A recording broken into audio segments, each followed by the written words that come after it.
Become a sustaining member of the Commonwealth Club for just $10 a month. Join today.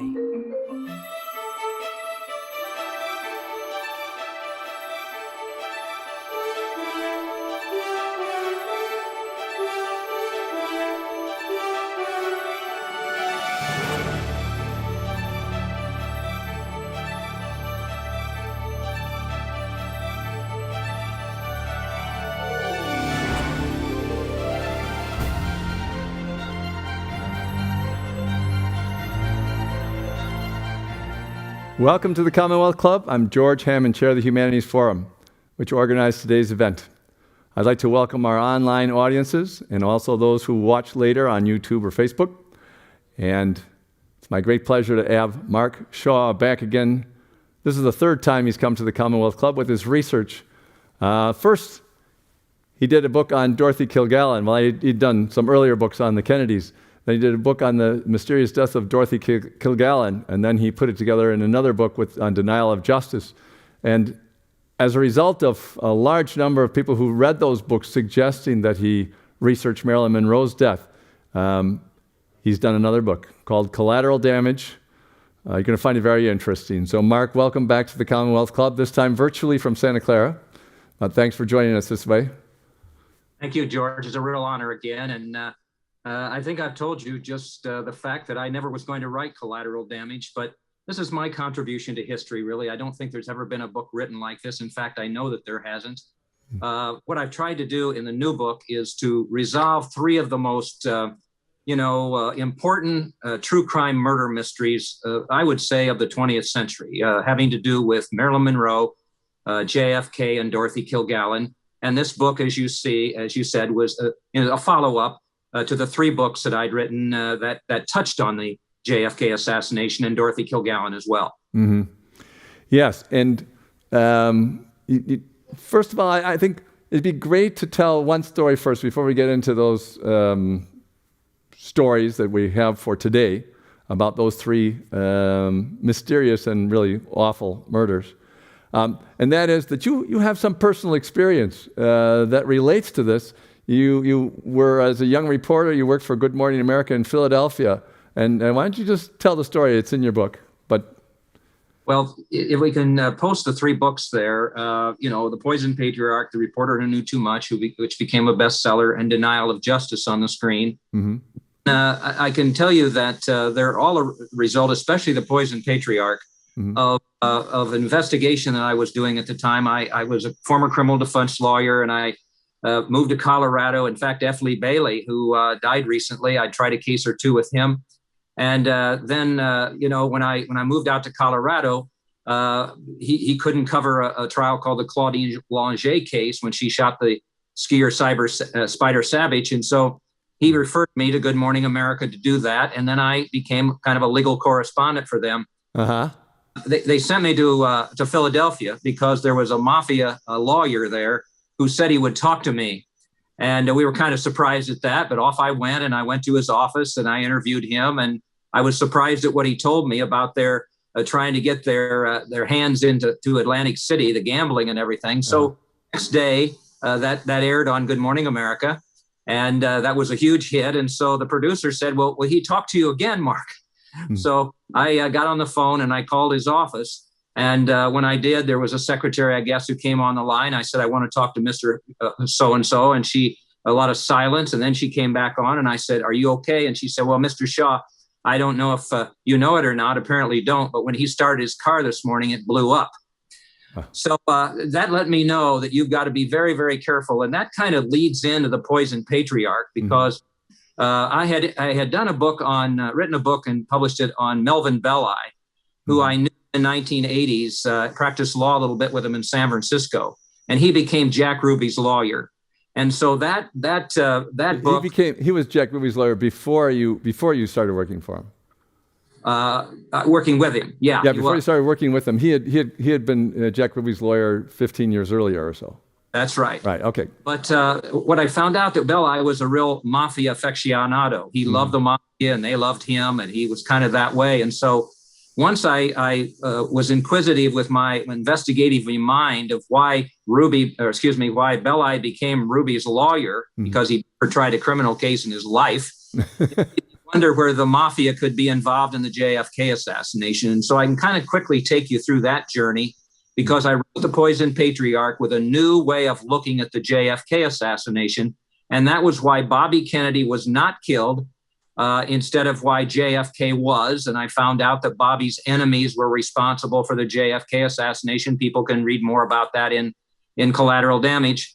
But basically, what I was able to do then was to really give people a different perspective of the JFK assassination. And then that led me to this incredibly remarkable investigative reporter, although she was known for other things at the time, Dorothy Kilgallen. And your listeners may remember her as a celebrity on What's My Line television show on CBS, but she was more than that. She was one of the finest investigative reporters that ever lived. She covered the Jack Ruby trial, which we can talk about, and she was the only one to interview Jack Ruby. But before that, the Lindbergh baby kidnapping case, the Dr. Sam Shepard case, and all of that.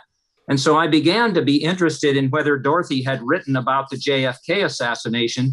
And that really led me, she kind of guided me to the columns she'd written when she was actually in Dallas. And the first one was one called The Oswald File Must Not Close. So while everybody was going in the direction of what J. Edgar Hoover said happened with Oswald alone and all of that, which we've proved to be ludicrous, Dorothy was going the other way. She didn't believe that Ruby had, by himself or Oswald by himself had killed JFK. And so she began looking at Jack Ruby. Mark, one little aside here. You mentioned that Dorothy was the only one that actually got to interview Jack Ruby. I think it should be explained to the audience that she was something like the Barbara Walters or something, that she was herself so famous that people wanted to do things with her because she had all these different media things that she was doing. And I think that's why she got the nod and got the inside track on so many things. As you say in the book, she was sometimes the biggest celebrity at a trial that was a celebrity trial. So I'll show you this, and people may not be able to really see it too well, but they can see it in Collateral Damage. That's Dorothy at the Dr. Sam Shepard case in the room. All of the other reporters are gathered around her. They had such respect for her. She had a great deal of integrity in terms of what she did. And, basically, she knew JFK. They were friends. She had taken her son to the White House to meet him and everything. He was nice to her son. So when he died, it was personal on her, with her mind, at least. And the New York Post called her the most powerful female voice in America. And if you can imagine, that was a huge deal at the time in the early 1960s. So Dorothy was remarkable. And like Marilyn Monroe, that we'll talk about, I think an incredible inspiration for both the women, because they both overcame gender discrimination to get to the top of their respective worlds. This is the older Dorothy, Kennedy brother that died, right? Right, that's Joe. Right. We could say, by the way, with Joe Kennedy, he was a bad guy. And he, when he couldn't be president himself because he was too nice to Adolf Hitler when he was ambassador to Britain, he really decided that, when Joe died, his oldest son, he couldn't be president himself. So he wanted JFK, then RFK, and then Teddy Kennedy. He thought there could be 24 years of Kennedy in the White House. And that's going to directly fit into Joe's look at the world and RFK's. So let's go to the photograph of Marilyn and Dorothy. That's the Oswald Must Not Close. She wrote all of these articles. And we should say right here that Dorothy died in November of 1965. I proved in The Reporter Who Knew Too Much that was because she was too close to the truth, exposing too much of the truth in a book she was writing for Random House. And that'll figure back in as we go forward as well. So there's one of my favorite photographs. This is Marilyn and Dorothy. And let me explain that I was actually never going to write Collateral Damage. I had no intention. I'd written the 3 books about the assassination. Hey, Mark, that's enough. Yeah. People around the world, all of the supporters, there are more than 2 million views of my presentations and interviews, including the ones with you up on YouTube. I kept getting these emails. Come on, Mark, there must be a connection. between Dorothy Kilgallen's death and Marilyn's death. And I finally said, okay, I'm going to look into this. And I didn't know if there was or not. And so I started out from ground zero. And the first thing I found was this photograph. And this is on the set of a film called Let's Make Love that Marilyn made with Yves Montand, the French actor. And we're at a news conference, and there was Dorothy and Marilyn. And so I saw that, and then I kind of kept digging a little bit. And the next one I saw, the next slide, please, was a column that Dorothy wrote about Marilyn, letting me know that she had been quite interested in Marilyn, who had been to her home, to Dorothy's home for parties and things like that. But she wrote about Marilyn, the golden girl, loses third marriage, pursuing love. And what she meant is that Marilyn was married at a very early age, then Joe DiMaggio, the baseball player, and then Arthur Miller, the playwright. Those marriages didn't work. And so she talks about in there that Marilyn could be like a little girl that went to the candy store. And all these men were after her and everything. She finally picked 3, but those relationships didn't work out at all. And so it was most interesting to me to learn about that. And then I kept thinking in the back of my mind, this whole thing, we should tell the audience, George, right now, that Marilyn died on August 2nd, 1962. That will be 59 years next month, in August. She would have been 95 years old if she had lived on June the 1st. And she died, and the verdict was called probable suicide. And we'll get to that in a little bit. But once I found out that Dorothy had written about Marilyn, then the next slide, I want to go to the next slide. It's a book called Fragments that I would strongly suggest anybody that wants to know anything about Marilyn Monroe, that they read this book. And what it is the evidence that Marilyn Monroe was not a dumb blonde. She was not just this sex image at all. She was a smart woman. And in that particular book, Fragments, I think if you can put it back up on the screen, this is a book that was written, and what it has is all of Marilyn's writings in hotel rooms, on the backs of receipts, all of that. You can read her poetry, what her life looked like, what her insight was, and what it gave me as an investigative reporter as I was trying to go through this journey to see if there was what happened to Marilyn, is that it showed to me what was in her mind. What was in her mind in early 1962 and leading up to her death and all that. So I'd really suggest that people read that book. There's another one called My Story that was written by Marilyn Monroe, actually. And I think both of those books would be beneficial to people for sure. So next up was this column that really made me stop and think. I think in any investigative reporter or historian's journey, they come across something that really clicks in their mind that, hey, there's something wrong with this verdict of probable suicide. And this was a column called Marilyn Monroe, MM, has Hollywood talking again. And you can see it. I think we have that next slide, if you would. I think that's the one before this one. Okay. Can you back up one? It. Can you back up one slide? Yeah, please. There it is. Okay. Yes. Okay. So what this is it's on August 3rd, 1962. When I saw it, wait a minute, this was written one day before Marilyn died. MM has Hollywood talking again, okay?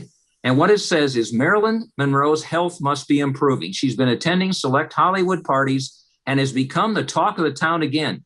And she's cooking in the sex appeal department too. She's proved vastly alluring to a handsome gentleman who is a bigger name than Joe DiMaggio in his heyday. So don't write off Marilyn as finished. So a bigger name than Joe DiMaggio, and she's on the upswing and all of this. Wait a minute, Mark. Is this the mentality of a woman who supposedly is going to commit suicide the next day after this column, is printed, is posted by Dorothy Kilgallen? And I think you would have been, as a curious man and a man of the truth, George, you would have had the same reaction as I did. Well, it's unfortunate because she had had a couple of problems on the set and so on and so forth for the 6 months or so before she died, and they kind of erased over the last month or two when they presented the story that this was all part of a piece because her recovery was not included. So it's interesting. But still, she seemed to be in good humor. Her PR woman said she was in great spirits. Her masseuse I only use primary sources. I really am careful. I don't speculate.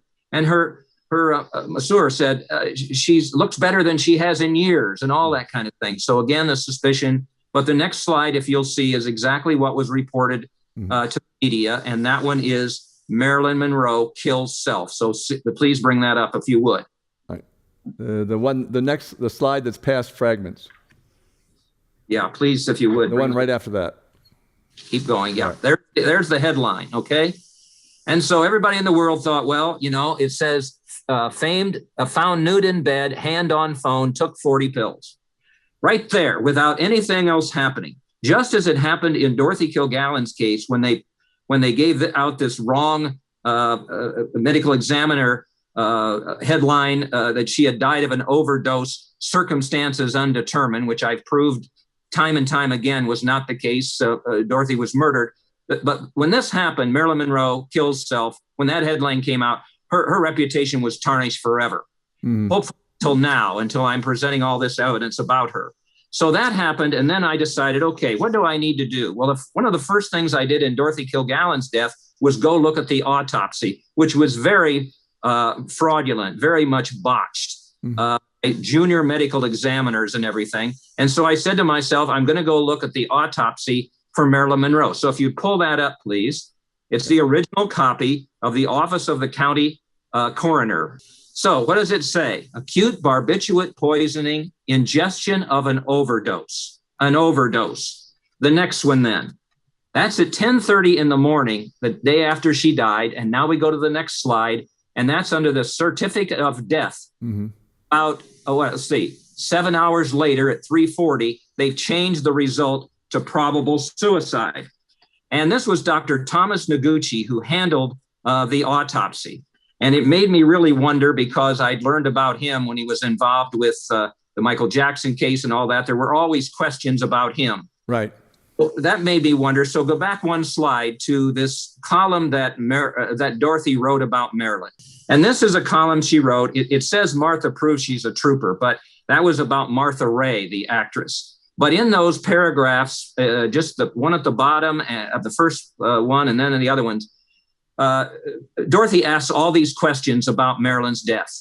Why was the light on in her bedroom when she slept in the dark? Why was she found in the nude when she didn't sleep in the nude? Why was her doctor and psychiatrist called and then they said they came there at different times and they consulted? All of these questions. Wait a minute. She died by supposedly ingesting 40 to 50 pills. Where's the glass at the death scene for her having taken, that with water, ingested that with water and all of that? And so that made me really wonder more about what had happened to Marilyn. And finally, I said, okay, what I need to know, what I know now is she was in good humor before she died, and there wasn't any indication of her being suicidal. So what was going on in her love life just before she died? Well, who did that make me point toward? This is the only photograph ever taken of Marilyn Monroe, Bobby Kennedy, and John Kennedy together. This was May 29th, 1962. And most people, at least of my age, will remember this is when Marilyn sang Happy Birthday on JFK's birthday, 45th birthday at Madison Square Garden. Dorothy Kilgallen wrote that it was like she made love to the audience because she had on this sequined dress that was kind of see-through and everything. So I thought about, well, was she involved in Jack Kennedy with Jack Kennedy, but right before she died? But I learned that love affair was short-lived because Joe Kennedy said, no, JFK, you can't keep going out with this celebrity. You're going to run for office. It won't work.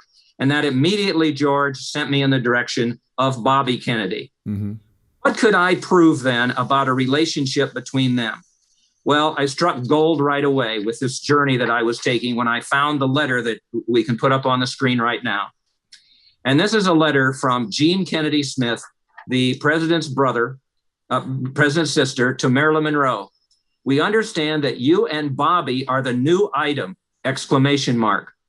We all believe you should come back with him when he comes back east. This is the president's sister cementing the fact that there is a relationship between Bobby Kennedy and Marilyn Monroe then. And then I found a CIA document that was dated just a few days after, a day before Marilyn died. And it said the following, please put that up.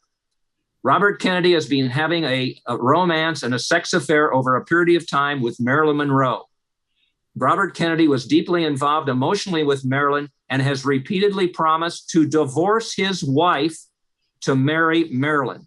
Eventually, Marilyn has realized that Bobby has no intention of going forward. I was able to prove that Bobby Kennedy was in Los Angeles, not San Francisco, as he said he was, through being able to show through that his alibi didn't happen, and I can get into that in a minute.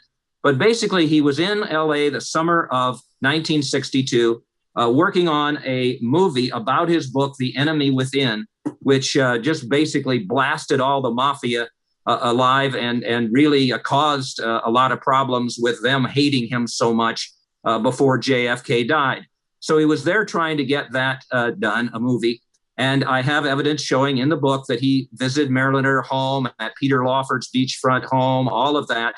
And that relationship had developed to the point where he had promised Marilyn that he would divorce Ethel and marry her. Now that sounds like, could that have happened? But that was what it was in her mind. And then he dumped her, just like JFK had done, just dumped her. And I have this visual in the book that I'd like you to just think about. Here's Marilyn. She was dating the most powerful man in the world. Now she's dating one of the most powerful people in the world, Bobby Kennedy. And she's sitting by the phone in her house and she's calling the Attorney General's office. And now he's not taking her calls and he's basically just dumping her like JFK did. Well, you can imagine the emotion of her, the crying, the tears, all of that. This poor woman who Dorothy had written about, that all she wanted was love in her life, is being dropped now by Bobby Kennedy. Yeah. So from there, we look at Bobby Kennedy. Was he in LA? I found a ledger over at 20th Century Fox that basically said that, Bobby Kennedy was in LA. A helicopter landed on the day she died with Peter Lawford there. I had a Beverly Hills policeman who stopped the car with Peter Lawford, Bobby Kennedy in the back seat, and Marilyn's psychiatrist in the front seat at midnight on the day that Marilyn died. And so all of that led me to really try to find another connection between the three subjects of my book. Mm-hmm. That was the first part of that CIA document that I told you about. If you just move forward some, I first thought it was an FBI. There's the two Kennedys together. I first thought that it was a document that I'll talk about this one in just a second. But anyway, well, let's go to this one. Okay, so just before Marilyn died, the week before, I've been able to prove, and there's a book called The Hollywood Godfather by Gianni Russo. He was a mafia runner for Frank Costello in New York. He was actually at this party at this lodge up on the California-Nevada border. And apparently Marilyn was there with the two Kennedys and mobster San Giancana and all of that. And Marilyn got the idea that they were going to pass her around sexually. She screamed and yelled and everything. And then she went back down to LA and she made the biggest mistake of her life. And that was to say that she was going to go to the media about the love affairs with JFK and RFK. But there was one more thing that she was going to do. And if you'll see this CIA document, and I know you can't read it, but basically what it says is that the subject is going to go to the media with everything she knows about the two love affairs. But then it is really, she actually signed her death warrant because she said, they put in here, the subject has threatened to hold a press conference, but she also made reference to bases in Cuba and knew of the president's plan to kill Castro. Well, what did that mean? It meant that either was pillow talk or the Kennedys trying to impress her. They were giving her matters of national security, secrets of national security. Mm-hmm. And he would have gone to the media with that. It would have destroyed both of those men's lives. And so I was able then to connect that with a book that came out. If you'll go to the next slide, I believe that's the copy of, this is The Strange Death of Marilyn Monroe that was written at the time, about a year after Marilyn's death. And Frank Capel was the author, and he dictated what he believed was going on with Marilyn and with RFK. and talking about his ruthlessness and that everybody knew about the affair and everything else like that. And that book was a revelation to me, because it really showed exactly what the relationship was and how Marilyn had been dumped and how she really felt like that now she was going to go to the media. One thing, Mark, you mentioned in your book that Frank Capel, in his book, there's some question about some of he was known for making accusations that didn't turn out to be accurate and stuff like that. So I think you should make that clear that some of the accusations the CIA said aren't clear, but other things that he says were accurate. So that's in the August 3rd, 1962 memo. Yeah. Some allegations of Capel are from public sources and are apparently true. Some are completely false. The other two extremely questionable and not subject to corroboration. But I want you to know in just a little bit. Well, I'll just tell you right now. Okay. Basically, when this book came out, and I have this in an FBI memo, they sent the book to Bobby Kennedy. Mm-hmm. They asked for his reaction. He wouldn't cooperate. They told him of the allegations in here that you've had this sexual relationship. You've been with her all summer and all of this, and you were with her in L.A. and supposedly you and Peter Lawford went to her home to beg her not to go to the media and all that kind of thing. But what happened there? The FBI memo I have, and it's in the book, basically states that FBI agents, as well as the Kennedys, were ordered to go out and buy as many copies of The Strange Death of Marilyn Monroe so nobody could read it. Mm-hmm. They were scared to death of this book, George, and they couldn't let it get out into the media. And they basically just, suffocated the truth of what Capel had come up with. Even if some of it was speculation in that book, they thought it was real. Mm-hmm. And that's the most important thing, I think, here. Right. Good. So if we can, then let's move on to, I have other additional information in the book from the two FBI memos that are in there. And there was an article that I found in of all places, a photoplay magazine by a woman named Martha Donaldson, who interviewed a lot of Marilyn's friends and all that kind of thing. And I just want to give you an idea of what that article said. 1 year later, Marilyn Monroe's killer still at large. See if you can guess who she's talking about. You can see him in a crowd. You can reach out and touch him because he's a great man, famous, known all over the world. And maybe that touch will give you at least a small part of him. You can see him on television, even in a movie theater, and you will be look at him and think how lucky his wife is to be married and how lucky his many children are to have him as a father, many children. And maybe you'll think, I wish I was his wife. You can read about him almost any day in the newspaper and magazines, and you will think, this is a good person, a truly honorable man. But what you will never read, never know, is that this man is a killer. He is the man who killed Marilyn Monroe. Mm-hmm. In all kinds of ways, including all the other evidence I had found. There's no question in my mind that she was talking about Bobby Kennedy. And in fact, there's one more piece of evidence that comes into play. When Greenson, Dorothy's psychiatrist, was asked about who killed Marilyn Monroe, the only thing he said is, go ask Bobby Kennedy. So what happened after this? Well, in the book, I've given what I think is a plausible way that Marilyn Monroe was murdered. She did not ingest those pills. They were given to her in another way. There were clues that I found in the autopsy about the actions of her housekeeper when the police came and found her body. There were questions about an injury to her hip that I found out in the autopsy. And those three clues give me what I think is the plausible way that Marilyn Monroe was killed by Bobby Kennedy's operatives. He had the greatest motive to have killed her, who came to her home on the night she died and poisoned her with barbiturates. And I'll leave you to read what my conclusion is, and you can make up your own mind. Mm-hmm. So how did this all close out? There's the 20th Century Fox ledger. Bobby's friend as police chief of L.A. Did they investigate Marilyn's death? They didn't investigate the death, just like they didn't investigate Dorothy Kilgallen's death. Another similarity in there. Mm-hmm. What did William Parker do? He appointed 3 psychiatrists. They never went to the death scene. They never interviewed witnesses. They appointed 3 psychiatrists to present in a panel discussion Marilyn's state of mind. And what do you think they came back with? Well, that she was suicidal. Absolutely absurd. And that was the end of the case until I came along. Mm-hmm. If you keep going with this a little further, quite a bit further, I want to get to the conclusion that I come up with. Great. Neither one of these two women should have died. That's right. He shouldn't, and Marilyn shouldn't have. I just wanted everyone to see L.A. Police Chief William Parker. There he is. Who was the cover-up guy. In a fight with Hoover, according to you. I thought if they make a movie out of your book, Tom Hanks has to play him. Look at that. Oh, you're right there. It looks okay. So go ahead. I don't know if he'd want to, but anyway. So just keep going, and then you'll get to this conclusion that I reach. And I'm going to go through this a little bit,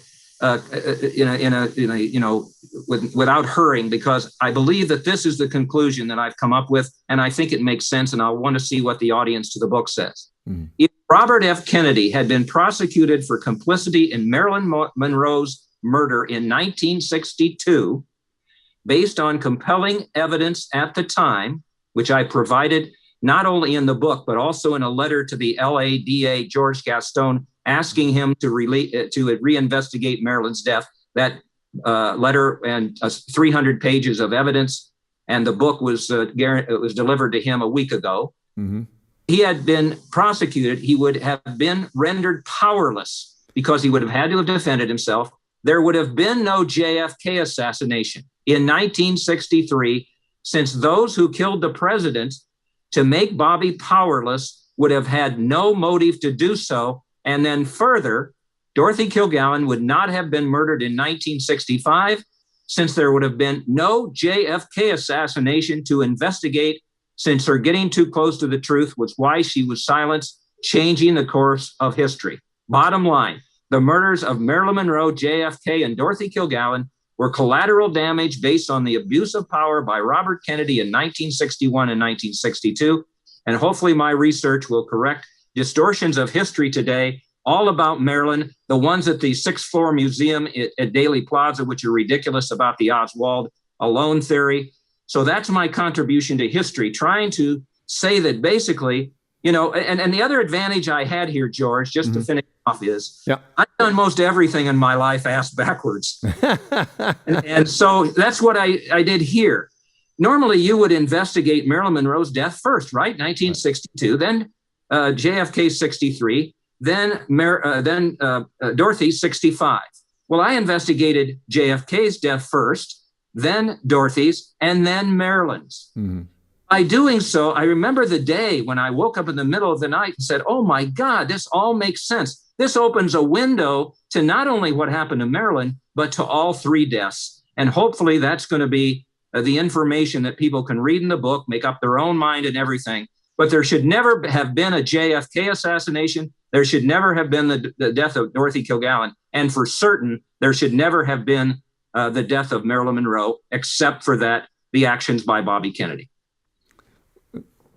That's great. Now we're going to back up just a little bit so that people who aren't familiar with some of your earlier books understand what you're saying here too, because what you're saying is, and you did in the other books, is that Dorothy Kilgallen was tracking down Jack Ruby's story, got a special interview with him, et cetera, et cetera. Mm-hmm. And it was clear to her that it was connected to a mob boss in New Orleans named Marcello. And so it was it's saying that the JFK assassination was a mob hit.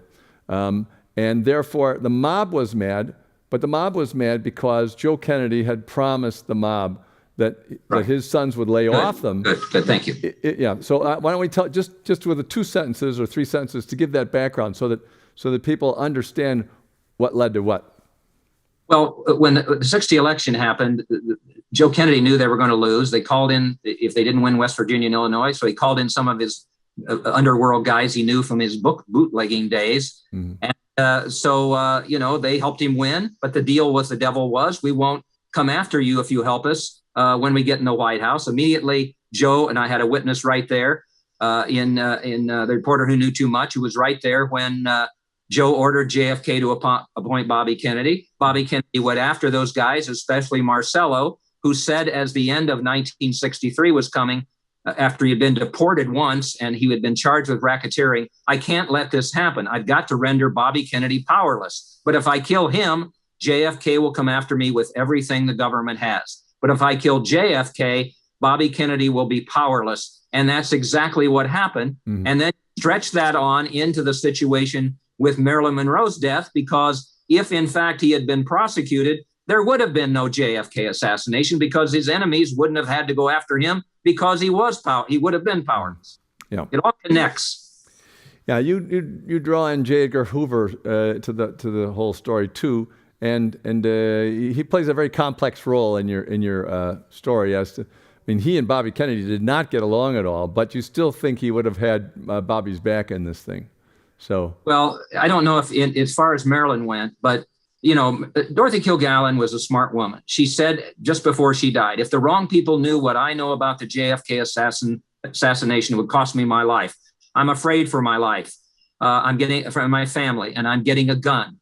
She had pieced together Carlos Marcello, Lee Harvey Oswald, and Jack Ruby. And I will tell you that in the book, again, this Gianni Russo, who I mentioned before with his book, The Hollywood Godfather, it really does fill a hole in all of this, because he has an on-scene account of being at Marcello's restaurant in New Orleans and seeing Lee Harvey Oswald right there.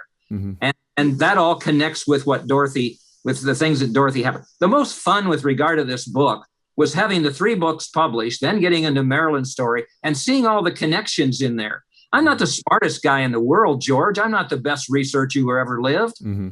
All this was hiding in plain sight. And I'll tell you today, when people read this book, they'll probably say, oh, Mark, leave the Kennedys alone.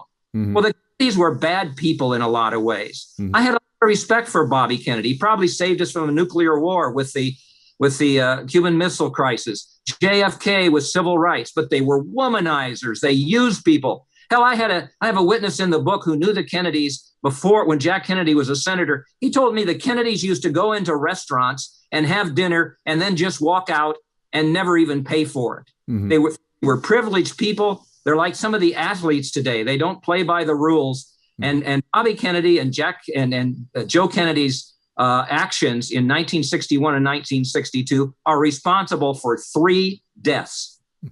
Let's talk about that a little bit, the modern version of looking at this. Dorothy Kilgallen was a reporter. Marilyn was an actress. Sounds a lot like the Harvey Weinstein stories and the other things that have been going on with the Me Too movement. And I was wondering if you have in your book that Dorothy Kilgallen had a feud going with Frank Sinatra. Frank Sinatra would make fun of her and so on. And when asked why that was, what did she say? She said that she turned him down, and I assume I believe she meant turned him down sexually. Right. And so he said terrible things about her, at her with her looks, a double chin. If you run into Marilyn, run into Dorothy, do it with a bus. I mean, yes, they became bitter enemies after they had been friends at one point. Yeah. So it sounds very much like one thing. Dorothy was a very strong-willed woman, and so she was willing to stand up to people, even like Frank Sinatra. But it was interesting to me that if you had more female reporters, that you would have had much more pushback against the sort of what's called toxic male behavior of the families who feel that this is the way to treat women. And it's interesting because if you look at what she did as a reporter and trying to push back things, it might be an interesting study. I don't mean that should be your next book, but of how the number of female reporters increased until there was a critical mass, and then the Me Too movement took place, because it really was powered by a very large number of reporters and TV announcers, female TV announcers, finally taking down the men that had been the bane of their life, of their professional lives. So Dorothy was a front runner of all that. Well, both of these women, Marilyn and Dorothy, overcame gender discrimination. Mm-hmm. They overcame lack of education. Dorothy was a college dropout. Marilyn never even got through high school. Mm. They deal, back then, women weren't supposed to be in the back of the car. They were supposed to be in the next car behind. Mm-hmm. Overcame all of that. But Dorothy, yes, with Sinatra and with others, I'm sure she could have advanced further with her career when she began if she'd have slept with everybody. Mm-hmm. Marilyn was known to have, acquiesced to having sexual affairs with those producers in Hollywood and so on and so forth. We don't know exactly what happened, but we can imagine at that time, just as bad as it was with Weinstein or whatever, and just as bad as I'm sure it is today, for women to get ahead in that situation. I have no doubt that if Dorothy Kilgallen would have been a man and Marilyn Monroe would have been a man, those deaths would have been investigated. So another way you can look at this, that neither one of them, I mean, basically, I have this quote on my writing desk.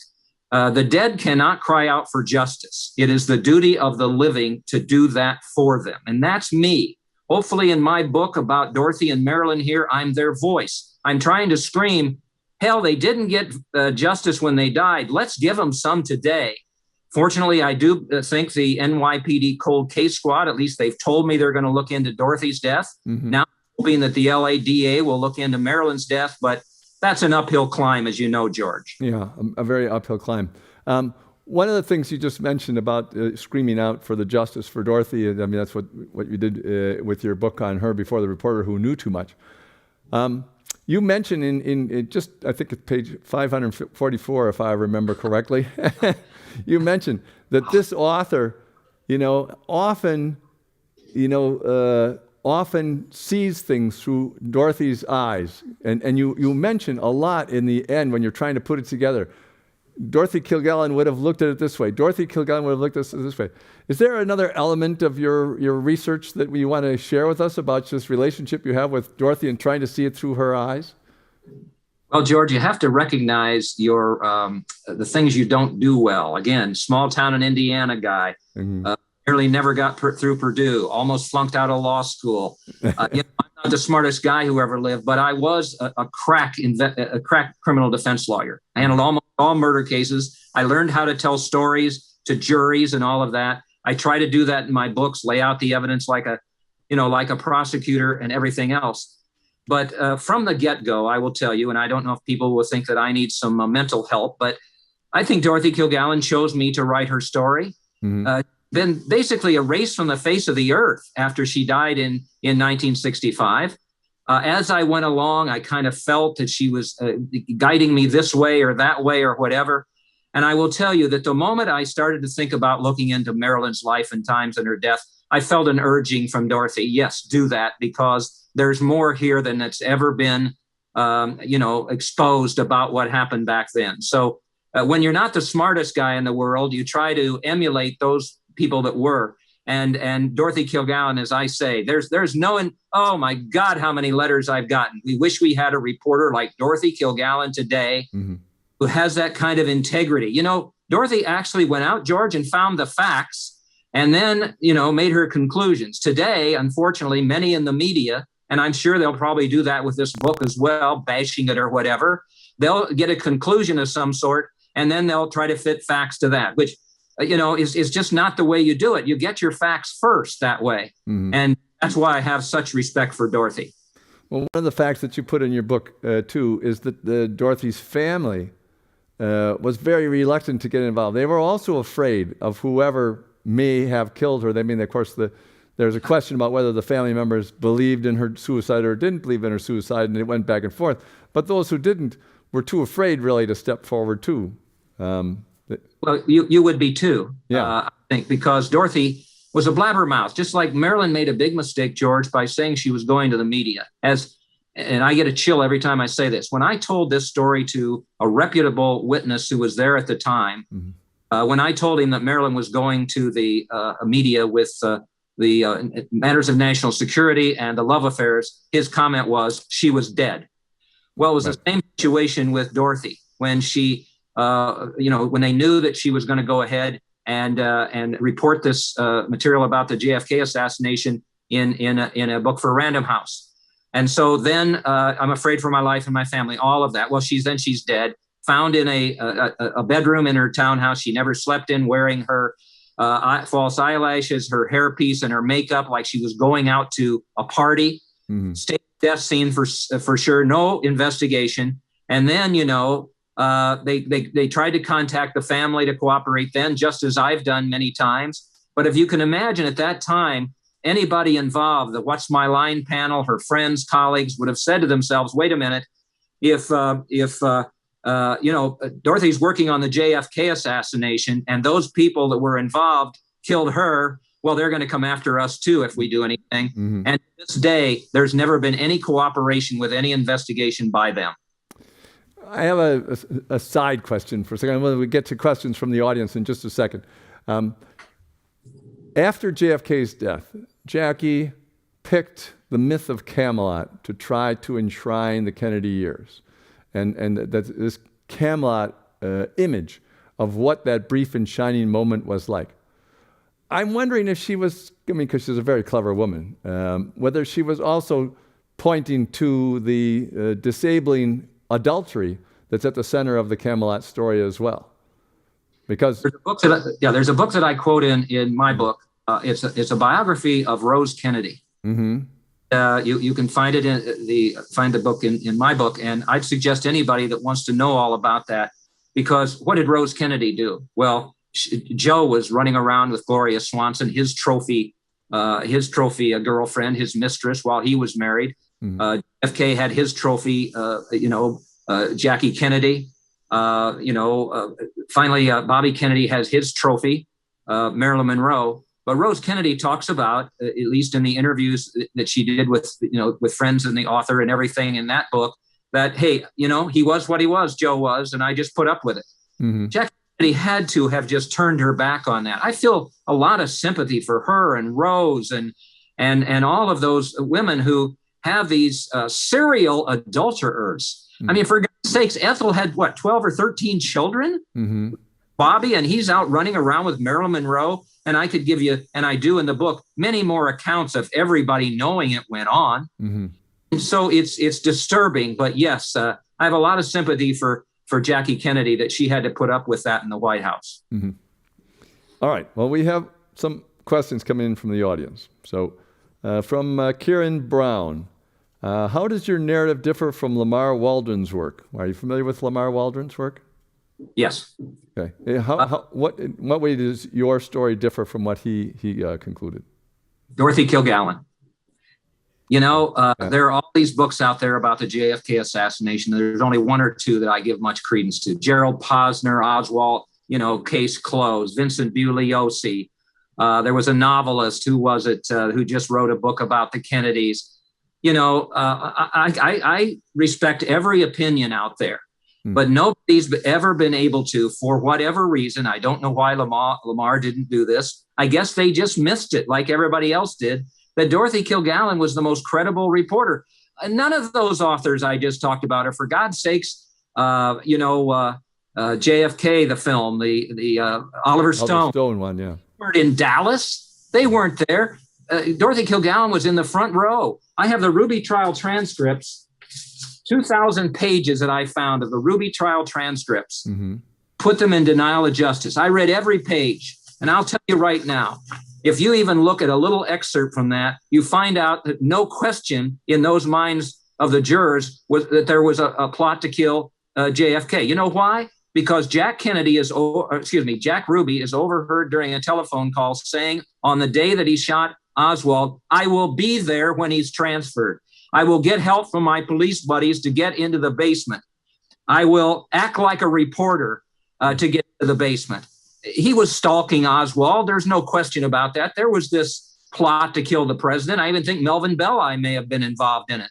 So I'm appreciative of what Lamar wrote. A lot of the things he wrote make sense, but he didn't have what I had, and that was the advantage of looking at it through the eyes of Dorothy Kilgallen. Yeah.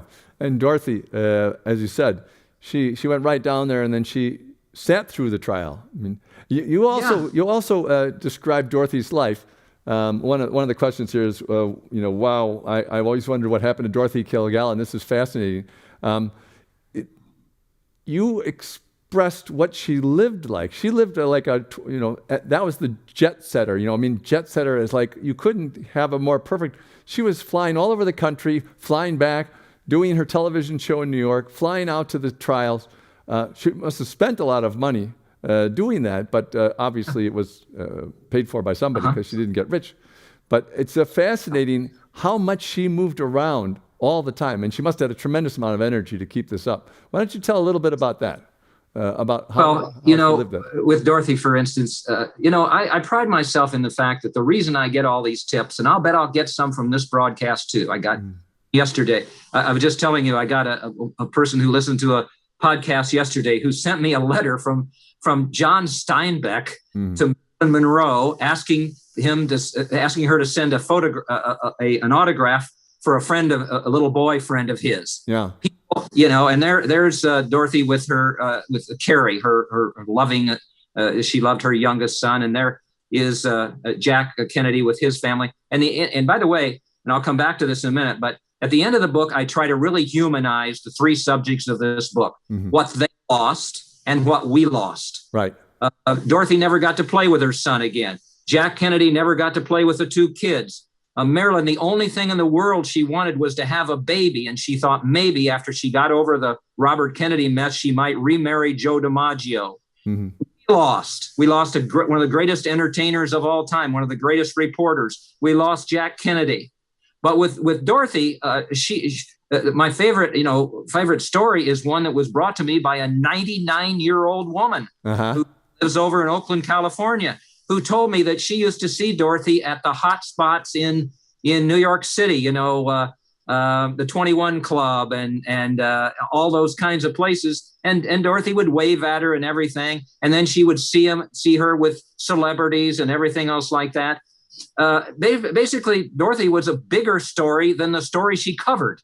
At the Dr. Sam Shepard case, I have a TV guide account of her at the trial and an interview there, and we could get into that more because basically she helped overturn the guilty verdict of Dr. Sam Shepard.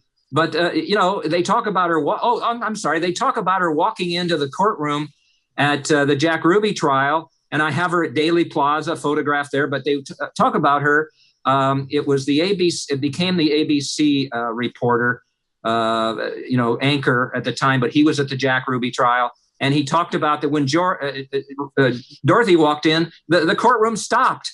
I mean, here we are in one of the most, the most, I don't know what you'd call it, the biggest trials in the world, Jack Ruby's. And he's sitting there, and who's everybody looking at? They're looking at Dorothy Kilgallen, as it should have been. And as you said, I think even the judge wanted her autograph, right? Absolutely. Yeah. He certainly did. Let's get back to the family stuff in a second, but it's fascinating that Dorothy Kilgallen, in her approach to what she did, she put so many different things together in terms of her thing. She was on this What's My Line panel. She had a television show with her husband. A radio show with her husband. Radio show, yeah. That was on all the time. And then she did her reporting, and her father was a reporter. That's how she got into that. So she was a famous reporter. She was a columnist, and she was a gossip columnist. Plus, she was a trial columnist. So she did so many different things. And I wanted to go back to the Sam Shepard trial because, as you mentioned very quickly, her research was responsible for him being proven not guilty and getting off. And I think a lot of people don't realize that the Sam Shepard trial is the trial and the story that led to the story of The Fugitive, both the television show in the 60s and the Harrison Ford movie later on, about a doctor who was accused of murdering his wife. But it didn't turn out to be true, right? So, yeah, let me explain that. And what you're talking about, George, this is all history. Yeah. And it should be distorted. And people may say, Mark, why is this relevant? It's 60 years ago or whatever. Well, it is relevant. And we only learn from history and all of that. But to show the integrity that Dorothy Kilgallen had, she went to the Dr. Sam Shepard case, sat right in the front row, got to know Dr. Shepard. And basically then, during one pause in the trial, she went back and met the judge, and he asked for her autograph. And then he told her something that she knew would cause problems with whatever happened in the trial. Well, she could have written about that and everything else, but basically she felt like he had told it to her in confidence. She held on to that. And my former colleague, Lee Bailey, ended up representing Dr. Sam Shepard. After the judge died, Dorothy went to F. Lee Bailey and said, I have something you need to know. And he said, what? And she said, when I met with the judge, he said, well, what the hell are you doing here, Dorothy? This case is, basically there's nothing to it. He's guilty as hell. Mm-hmm. What that became was the main part of an appeal to the Supreme Court because Dr. Shepard was found guilty of the murder of his wife. And the only reason that he saw freedom was because of what Dorothy Kilgallen had told F. Lee Bailey. And in the book, I was contacted by Dr. Sam Shepard's son, mm-hmm. Dorothy, all the credit for the freedom that his father enjoyed after having been found guilty. So that's the integrity. She held on to that because she wasn't going to break that confidence. You know, when Dorothy Kilgallen exposed the Jack Ruby testimony before the Warren Commission, before it was supposed to be exposed, George, as you know, right? J. Edgar Hoover sent these two, I like to think, these huge FBI to her home, and here's a little Dorothy in the front room with no lawyer or anything. All right, where'd you get the testimony that Ruby came? Well, I'm not going to tell you. Come on now, this is a matter we need to know about. Well, I would rather die than give my sources. That's Dorothy Kilgallen. That's the woman she was, and she should have never died in 1965. Think about what she would have accomplished if she had not been killed in 65. Yeah, and I think it's also, in spite of, people in our culture, if someone does something wrong, they're considered to be, completely bad right now. But everyone kind of recognizes that JFK, it's a well-known historical fact now that he was a serial womanizer. But his wife had a father who was like that as well. And she considered him a good father to their children, right? Yeah, I think we could talk about that in addition to being a decent president and so on. I wish I had it. Yeah, I wish I had it in here, but there's a book that I found, and I use it at the end of my book. It was written. The foreword is by Caroline Kennedy, who, by the way, I've sent both of my previous books to, and I've already written a letter to her, and I'm sending the new one. I want her to know my research. Basically, I want her to know that if Bobby Kennedy would have been prosecuted in 1962, her father wouldn't have been killed in 1963. Mm-hmm. There's a book that Caroline Kennedy wrote the foreword to. Arthur Schlesinger interviewed Jackie Kennedy, I think it's a few months after JFK died. And that's a book that's out there. And it's really important. And I quoted from it because it talked about how JFK was with his kids, that he would play with them before he went to the White House. We know of the photographs of John and Caroline in the office, and that one little cute one of John under the desk and all of that. But he was a great father to them. Dorothy Kilgallen, I tried to tell the NYPD cold case squad guy when I met him, or when I talked to him, Sergeant Panzarella, Philip Panzarella, who contacted me about the fact he was going to look into Dorothy's death, that she was the mother of 3 children. Sure, she was this big celebrity. Sure, Marilyn was a big celebrity, but all she wanted to be was a mother. These were human beings. Mm-hmm. And I think really if they all hadn't had the celebrity, they probably would have gotten the justice they deserved when they died. Yeah. And here's a couple of pictures of Marilyn. You tell a great story about how Joe DiMaggio Jr., who was, I assume, her stepson, and that they got along. A little girl there. Et cetera, et cetera. Girl there. And I don't know if we have time, but I'd love to tell you one more story about Marilyn. Yeah, tell us another story about Marilyn. Absolutely. Well, many of your listeners or your viewers may remember Ethel Merman, who was the famous Broadway star. Well, her son, Bob Levitt, and I will tell you right now, he got in touch with me because he had watched one of my presentations up on YouTube, one that I gave at the Allen Library down near Dallas. And he said, I have some information for you. My sister and I were really good friends of Dorothy and her husband and their kids in New York City. We used to go over there and play and all this other kind of stuff. And in fact, when our Tweety bird flew out the window and was lost into New York City, we had Dorothy announce it on her Breakfast with Dorothy and Dick radio program.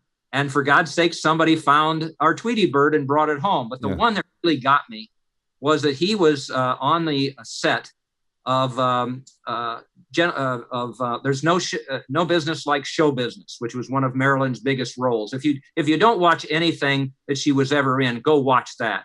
The dancing, the singing, when Marilyn came on the screen, there was nobody else on the screen, that beauty and everything. Mm-hmm. Well, he was 10 years old, and he sat there, and he and Marilyn became friends. And at the same time, there was another film on another set, and it had something to do with Sir Lancelot or whatever, and there was a sword, a play sword. And he had it, and Marilyn made the biggest fuss over it, and they played with it, all these other kind of things. And he said she was the most gracious motion picture star or woman I ever knew. And he obviously would have met a lot of them through Ethel Merman. Mm-hmm. And it just warmed my heart because that's who she was. She was a loving woman. She had just gotten a dog. She had just owned the first home in her life.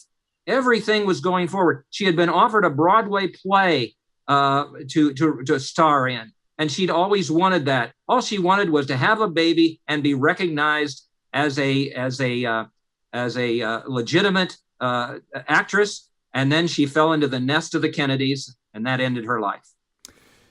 One of the great things about that story about Ethel Merman's son that I thought was he even mentions that his own mother and her friends were all backbiting about Marilyn, but he didn't believe it. So he didn't believe his mother or the other people. He believed his own perception of Marilyn as this nice motherly figure for him. Yeah, again, that's a primary source. See, yeah. He was right there. And that's what I like to do. This book is not my opinions. This is not my saying all this happened. It's based on the documents and the photographs and the first witness accounts of everything that happened. I mean, just like with Dorothy, she was right there at the Ruby trial. All these other people, they have to speculate. I don't do that. So I have there's two more questions in, and then we'll bring this to an end. So there's a comment from Bethany Green who says, I would lay the responsibility on way beyond the Kennedys alone. They're all connected, and the CIA had absolutely no oversight, zip. So she makes that comment.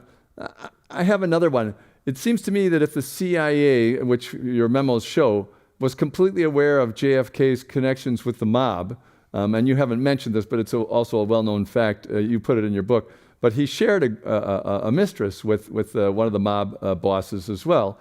And you'd think that the CIA might be concerned that the president was selling out the country to the criminal elements in some way, that he was...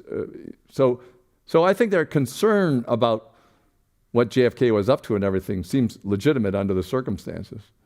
As I understand it, and I wouldn't trust him with anything in my life, but that was J. Edgar Hoover, who apparently went to Joe Kennedy and told him, he said, this has got to stop with regard to what JFK is doing with the womanizing and everything else. And he may be, giving secrets away and all that kind of stuff. And apparently JFK listened, but Bobby Kennedy never listened to his father. Yeah. You talk about the apple dropping from the tree. One quote of Joe Kennedy's, Bobby Kennedy hates just as much as I do. Yeah. And Joe Kennedy had all the money and the power and everything. And in the book, I compare him to some other figures of that had personality disorders and things like that I think, he basically was so upset that he couldn't run for president that he lived. And I have a quote in the Rose Kennedy book, he lived through his children and thing went. There were no morals in Joe Kennedy. So there were no morals in JFK and even worse morals in Bobby Kennedy. But what in the world could you expect when JFK died and they told Joe Kennedy he was in a bed, he'd been, he had the stroke and all that. And apparently from what the recollection is of Ted Kennedy, who told him, he threw the New York Times on the floor and keeled over because he knew that he was responsible through Bob Kennedy for the death of his beloved son, JFK. Yeah. All right. We have one last question, and it sums this up because it's all about Marilyn. It's from Matt, MGM. So was Marilyn killed by drugs or was she murdered? Well, there's no question in my mind that she was silenced and that Bobby Kennedy is responsible for that silencing, for that murder. Yes, drugs were used, barbiturates. We had a side that I didn't use. There was a drug, chloral hydrate, Nembutal, which phenobarbital, Nembutal, whatever. These drugs were inflicted into Marilyn's body. I don't want to give away the feeling and the methods that I have. I want people to make up their own mind with my conclusions, but they were not ingested. I will tell you that. That didn't happen, and they weren't injected. So you can use your imagination as to how else this could have occurred. But I think I give a pretty good plausible explanation as to the means by which Marilyn died. And then, these clues that I had about what the police found when they got there and the injury to her hip and other things, that obviously there was violence involved in her death. I love the way you laid out the research, because you make it clear what you know, what you don't know, and what the possibilities are, and what might not be, what might have happened, what might not have happened. But I think it's perfectly clear that whether they were directly involved, the way they lived their life created this collateral damage, as you called it. The way the Kennedys lived their life, it was very Great Gatsby. And it's interesting because their father was compared to Jay Gatsby, Yes. when he was successful, and the novel was already out, and he was so similar in the bootlegging and then becoming rich and famous, etc., that the sons lived out their life in a similar careless way, like Fitzgerald says. These careless people who just keep moving on, and in their wake there's a lot of destruction that they don't even pay any attention to and just move on. Well, And I don't know how you feel regardless about, of how directly involved they were or not involved, that's sort of inescapable. Right. I don't know how you feel, or your audience will feel, about Everything Comes Around.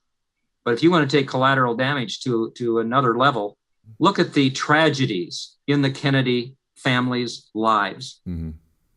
Joe Kennedy killed Joe Kennedy Jr. killed in the war, and then you keep going down with JFK Jr. being killed, and all of the tragedies all the way up to last year. They call it the Kennedy curse. But if you saw, I think a year ago, one of the nephews or one of the nieces and a little child died in the Chesapeake. Mm. It just kept going on for that family in terms of all the tragedies that there were. Ted Kennedy, for God's sakes, the whole thing with Chappaquiddick and basically being responsible for Kopechne's death. I mean, you can just look at all that, and if we believe that things come around by our actions, then the collateral damage not only killed these three people, but has caused all of those tragedies in the Kennedy family. Yeah. Fascinating to talk to you again, as always. Another great research job. Thank you. And we look forward to the next one, although I'm not sure you are from what you said about this one. Well, we'll see what happens. But George, it's a pleasure to be on here. And obviously, as you know, I have great respect for you. So quite an honor for me. Thanks for having me back at the Commonwealth Club. It was a great pleasure again. So ends another event at the Commonwealth Club in its 119th year of enlightened discussion in San Francisco. We hope you enjoyed that. Thank you very much for joining us.